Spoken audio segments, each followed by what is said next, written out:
Holy guacamole, Tourmaline is absolutely amazing. I severely love this troop. At first glance, it doesn't sound like it's going to be that great, but trust me, it is. Damage to all enemies, draining mana from all enemies, keeping them constantly starved of mana, while at the same time creating so many gargoyle gems, you give yourself, your whole team, a constant barrage of positive status effects. This troop is absolutely stunning.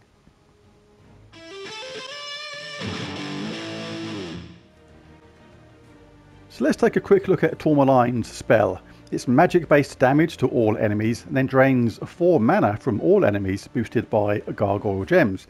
On paper, at first glance, that doesn't look to be that great, but trust me, it is, because one of the keys to it is this third trait.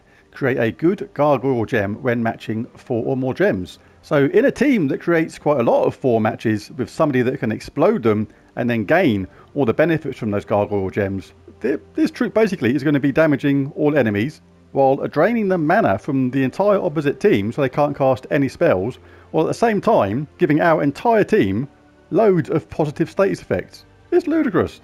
Using the right team, this is an absolutely fantastic troop, and I think it's going to be one of my favourite in the game. Let's take a look. I've got Charltadoni, Tourmaline, Doom and Sledge and Zernabog in this team. I've got a couple of alternative teams I'll show after this one as well. And we're in Geomancer class, and Charltadoni, as you're probably well aware, because this is a super powerful, very popular troop right now, deals magic-based damage to an enemy, then creates 3 brown gems boosted by all construct allies. We've got 3 construct in our team, so this will give us a boost of plus 9 brown gems, as well as that damage whenever we cast someone. It's pretty handy that Charltadoni actually does this target-based damage, because Tourmaline does do damage to all, but if anybody is submerged, we can't actually attack them, but Charltadoni actually can. So this is really effective to have both types of damage in the team.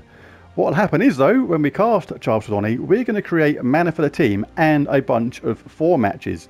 Yes, we've only got 3 constructs in the team. Tourmaline is not a construct, so we don't get the times 12, which we really want from Charltadoni, but it should still create lots of 4 matches and plenty of loops at the same time.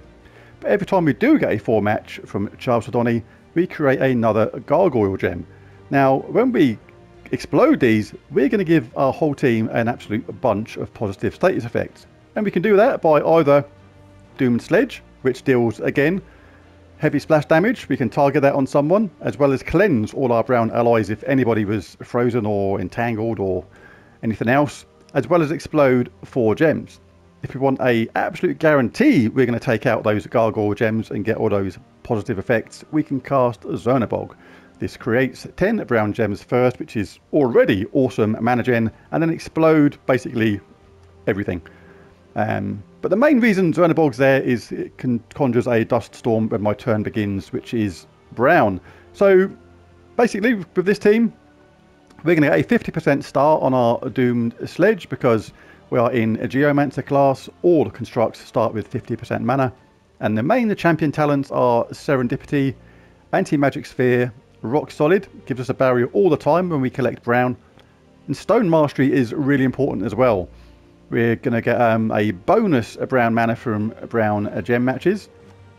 And because we're in the banner of the rat banner, +2 brown, +1 green, -1 blue, it means that a single brown match, even if it's not a mana surge, will be enough to get Charltadoni charged absolutely immediately, because she's a construct and gets 50% mana start from the Geomancer class. Right, so let's jump into a few PvPs and I'll show you what I mean. Leonis Tower, Trick and Treat, Enraged Kurandara, Leprechaun, 2 invulnerable troops here, Enraged Kurandara and Leonis Tower. This is probably going to be stealthy. Yep, but this is where a troop like Tourmaline really comes in handy, because we can't target it with our Charltadoni, but we can certainly hit it with our Tourmaline, while at the same time draining their mana. Right, so let's see what you got. Alright, we'll take 4 matches like this when they're there, because we're going to get a gargoyle gem appear. There it is. Take it from the top first, so we don't spoil any potential matches that were up the top if we take them from lower down first. We've already got a bunch of 4 gargoyle gems there now, as well as a decent amount of brown there because we got a constant storm from Zernabog. This is not a fluke, this is the design of the team which is making this work.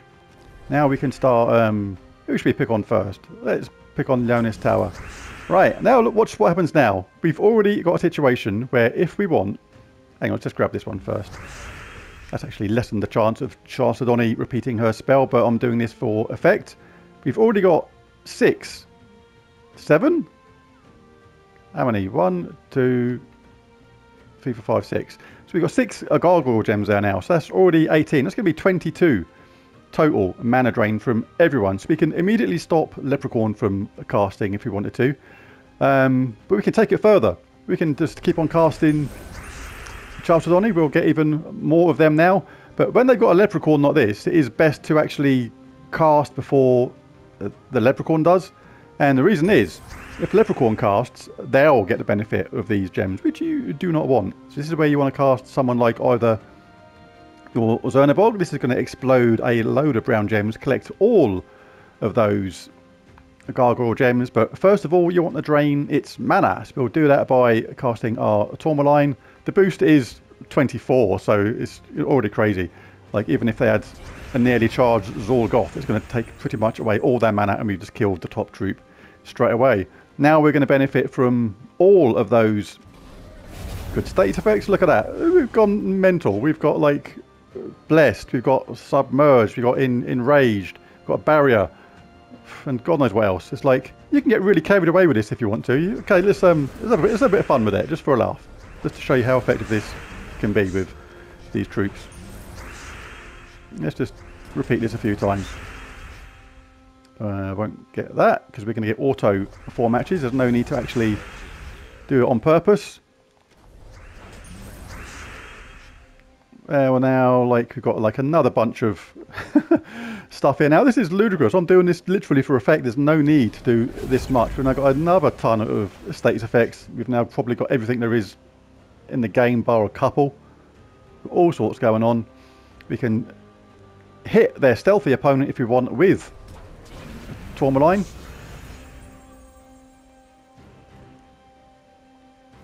Let's take away the bottom troop.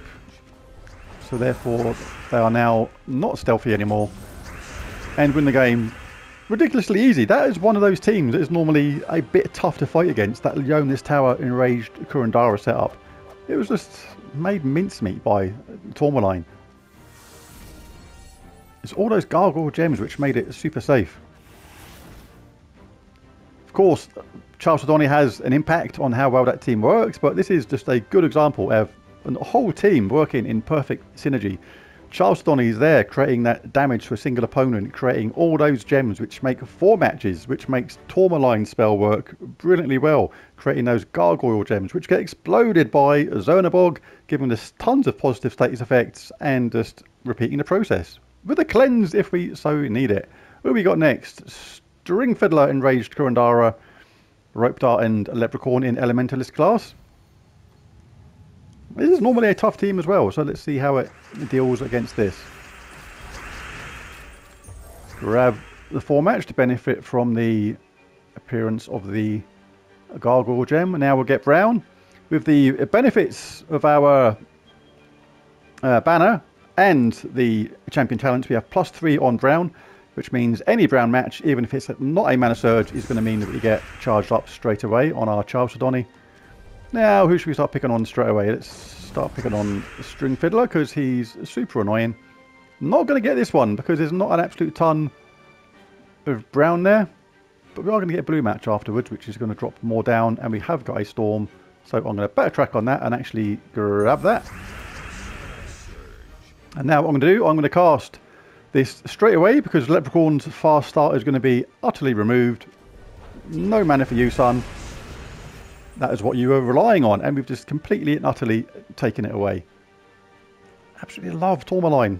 I don't fall in love with the troop very easily on this game, but honestly, Chalcedony and this, for me, are just fantastic. Right, we've already in a position now where we can control the game really, because we're entangled and frozen. Okay, we'll cast our hero. We'll take away their barrier while getting the cleanse at the same time. 13 mana, 5 mana, none, but I don't want you to have any. He's invulnerable to that, so okay, we'll start chipping away at you with Charles Donny instead. Let's do this, create some mana. We've given him some negative status effects at the same time. This does damage to all, or we can start picking on them with our other troops. Let's get the cleanse first though, why not? Still in a good position, 3 mana, nothing to worry about. We can do damage to them, but we'll hit them with that first. We've got a lucky skull hit, and that is not going to be enough, so we can hit them with that instead. And a comfortable win, and we still had all those positive status effects on our side at the same time.